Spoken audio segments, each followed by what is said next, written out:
اپنے وقت کے مزاج کو سمجھو. آج اللہ نے کچھ فیصلے کر دیے, کچھ فیصلے ہو چکے ہیں, کچھ فیصلوں نے ہونا ہے, کچھ فیصلے عمل پذیر ہو چکے ہیں, کچھ فیصلوں نے عمل پذیر ہونا ہے. یہ اللہ کا حکم اور فیصلہ تھا. Against all odds, against all impossibilities, Pakistan will be created. It was created. الحمدللہ 50 لاکھ شہداء کے سائے میں یہ ملک بنا ہے. یہ ملک اس کو چھوٹا نہیں سمجھنا. یہ پوری 1400 سال کی امت کی تاریخ کا سایہ ہے اس کے اوپر. یہ پاک سرزمین, یہ کشور حسین, یہ سب ہلالی پرچم, یہ پرچم ستارہ و ہلال, رہبر ترقی و کمال. یہ ترجمان ماضی بھی ہے, شان حال, وہ جان استقبال بھی ہے, اور اس پر سایہ خدا ذوالجلال بھی ہے. مایوس مت ہونا کبھی. بات ذہن میں رکھو بچوں, اللہ کے فضل سے تمہیں بتائیں اس پاکستان کا پوٹینشیل کیا ہے. ہمیں آج کہا جاتا ہے کہ اس پاکستان میں ہے کیا, یہ پاکستان رہے گا یا نہیں رہے گا, یہ پاکستان کیوں بنایا ہم نے. آئے آپ کو بتائیں اس پاکستان کے, اس پاکستان کا رول, اب تک ہم کیا رول ادا کر چکے ہیں. آج اگر پوری مشرق اور مغرب میں مسلمانوں کی آبرو کی حفاظت کسی حد تک اگر کی جا رہی ہے تو آپ کے اس پاکستان کی وجہ سے. آپ کے دشمن آپ کو زیادہ اچھی طرح جانتے ہیں. نوٹ نہیں کرتے میرے بچوں, اللہ کے فضل سے ہم نے جس فیلڈ میں ہاتھ رکھا ہے اس کی عروج پر پہنچے. کوئی پاسبلٹی نہیں تھی کہ یہ پاکستان بچ جاتا. اللہ کے فضل سے 1947 میں ہم بچے بھی, ہم عروج پہ پائے. ہمیں چوٹ لگی 71 میں, کوئی بات نہیں, قوموں کو لگتی ہے, لیکن اس وقت سے لے کر آج تک یہ پاکستان جس کو دنیا سمجھ رہی تھی کہ اب یہ پہلے 47 کے بعد پھر 71 کے بعد نہیں بچے گا, we rose to become a nuclear power. جس کو دنیا سمجھتی تھی یہ کمزور مسلمان ملک ہے, ہم نے سوویت یونین سے ٹکر لی, توڑ کے اس کو الگ کر کے رکھ دیا. 20 کروڑ مسلمان آزاد کرائے جو سینٹرل ایشیا میں پچھلے 150 سال سے سوویت غلامی میں تھے.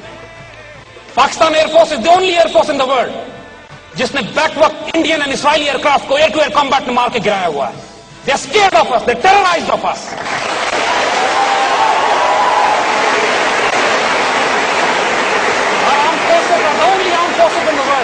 جو پوری مسلمان دنیا کی فورسز کو ہم تربیت دیتے ہیں اور ٹرین کرتے ہیں. We are the richest country on this god's earth. We are the biggest human resource potential. We are the most brilliant civilization and most educated people in the Muslim world with us. دنیا کا سب سے بڑا نہری نظام ہمارے پاس ہے. دنیا کا سب سے بڑا غلہ پیدا کرنے والا ملک ہم ہے. دنیا کے سب سے زیادہ اللہ کے رسول سے عشق اور محبت کرنے والی قوم ہم ہے.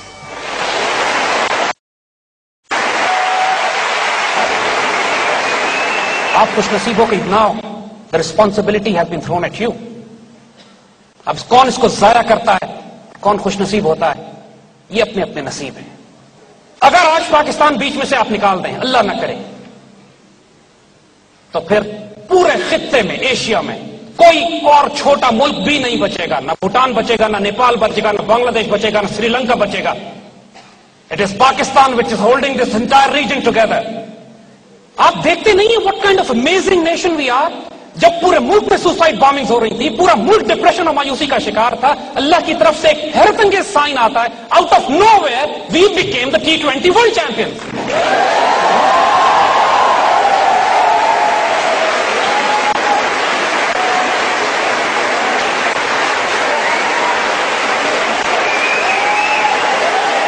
ہمیں اپنی آئیڈیالوجی کو ریوائو کرنا ہے جس پر ہم نے پاکستان کی تعمیر کی تھی.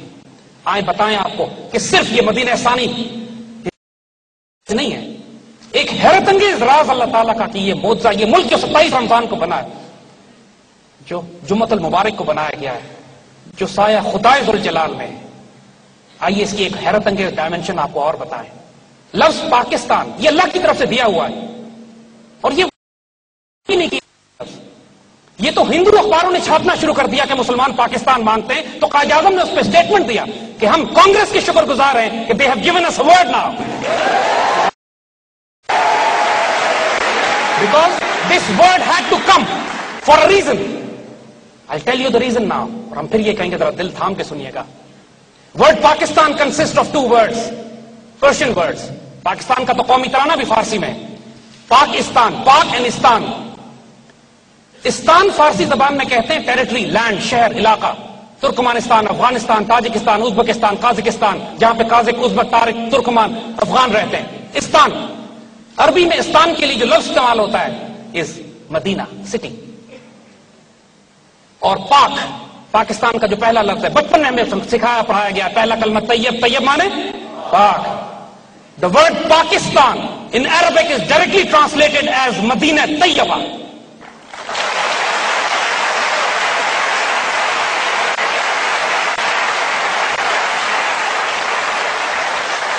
My dear children, realize the enormity of the task that has been given to you. Realize the time in which you have been born.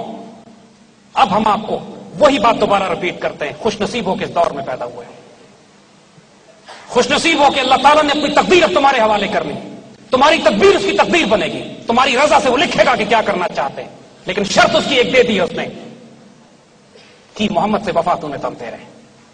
حضور صلی اللہ علیہ وسلم سے خیانت نہیں کرنا. Do not betray your Rasulullah. On the day of judgment, you should not be ashamed in front of him. A task was given to you. You abandoned it. علامہ اقبال، ختم ہے معاملہ عشق رسول کا ان پر. یہ سب کچھ کر کے he sacrificed everything he had.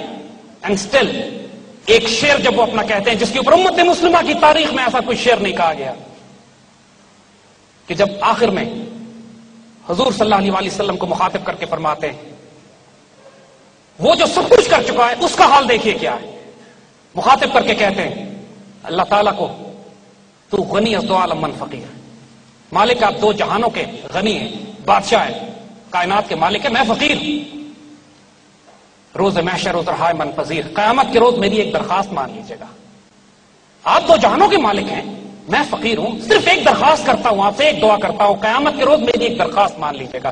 اگر تم ہی بینی حسابم ناگزیر، اگر آپ یہ دیکھیں کہ میرا حساب کرنا اتنا ہی ضروری ہے، اگر آپ معاف کر دیں تو بہتر ہے، بے حساب مجھے جنت میں داخل کر دیں، معافی ہو جائے تو بہتری.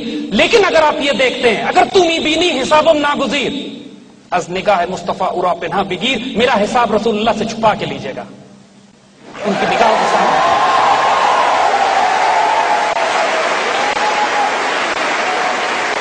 یہ عشق، یہ جنون، یہ فیکٹر کہ اللہ کے رسول کے آگے کل میں رسوا نہ ہو جاؤں. دس ڈروو اقبال، دس ڈروو قائد اعظم. آئیں آج ہم آپ کو ایک واقعہ اور سناتے ہیں. قائد اعظم کی نماز جنازہ علامہ شبیر احمد عثمانی نے پڑھائی تھی. اور شبیر احمد عثمانی بہت بڑے عالم دین، اسکالر، اور بڑے بڑے اسکالر اس زمانے کے قائد اعظم کے مخالف تھے. لیکن قائد اعظم کی نماز جنازہ علامہ شبیر احمد عثمانی نے پڑھائی.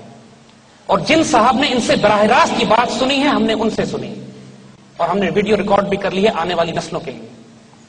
شبیر احمد عثمانی سے سوال کیا گیا کہ آپ نے قائد اعظم کی نماز جنازہ کیوں پڑھائی؟ تو وہیں جنازے پر کھڑے ہو کر وہ خطاب کرتے ہیں اور واضح کرتے ہیں پوری قوم کو اور آنے والی نسلوں کے لیے کہ قائد اعظم کا جب انتقال ہوا تو رات میں نے خواب میں رسول اللہ صلی اللہ علیہ وسلم کی زیارت کی، اور رسول اللہ صلی اللہ علیہ وسلم کے ساتھ قائد اعظم کھڑے ہوئے تھے، اور رسول اللہ ان کے کندھے پہ ہاتھ رکھ کر مجھے مخاطب کرتے ہیں اور ان کی طرف اشارہ کر کے کہتے ہیں یہ میرا مجاہد ہے.